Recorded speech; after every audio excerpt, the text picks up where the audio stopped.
Hi, I'm Scott Wright and I serve as Decatur's City Manager, and it's my pleasure to bring you these weekly updates on the activities of your city government.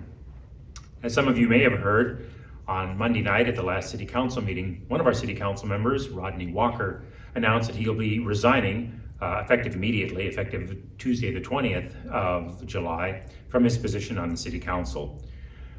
The Mayor and City Council were unanimous in their praise of Mr. Walker. Wished he didn't have to leave the City Council, but he explained that the pursuit of some of his small business interests created potential conflicts of interest with his role as a City Council member, and so wanting to make sure that that was not the case, he decided to step down. So the Mayor is issuing a press release today announcing that for the next 2 weeks through August the 4th, the City of Decatur's City Clerk's Office will be accepting expressions of interest in the form of a small cover letter and resume from persons who are residents of the city and eligible to serve as City Council members if they would like to put in a letter expressing their interest in serving the balance of Mr. Walker's term, which will run through April of 2023. So you can consult our website for more information and that press release about the manner in which the City Council will fill this vacancy. Also in the news has been the fact that there have been, tragically, some shootings and other violence that have happened on Decatur city streets. This is an indication of what's happening throughout our country, as I think that certain types of lawlessness are increasing. But I'm pleased to say that despite these tragedies, the Decatur Police Department has been very quick on their response. We have brought persons into custody who are responsible, who are suspects rather, for these crimes, and the fact that they have been able to do so quickly speaks very well of the Decatur Police Department and their ability to follow up quickly, gather evidence, and use their networks to bring the appropriate suspects to justice. What you as citizens can do, I believe, is to continue to support the police.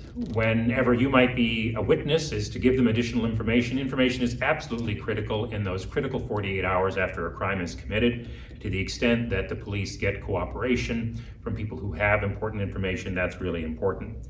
And I think it's also, as citizens of Decatur, important for all of us to lobby for the judicial system to hold criminals accountable more effectively than perhaps they have been in recent months. On the COVID front, I can report that 88 of Illinois' 102 counties are now in compliance with COVID norms. This 88 counties includes Macon County, and it includes all of the counties that adjoin Macon County. Our positivity rate is now at 2.1%. But that number, though good and in compliance, has still slipped up just a little bit from the previous number. But we cannot be complacent. There are still places in downstate Illinois where the numbers are popping up without warning, where the case numbers are up and where the positivity rates are up. New high case rates and high positivity rates are as close as Morgan, Cass, and Mason counties, which are just on the west side of Springfield. And these situations are all reminders that we have to remain careful, we have to remain vigilant, and get vaccinated. At their last City Council meeting, the Mayor and Council approved a contract for some additional storm and sanitary sewer work in various different parts of the city.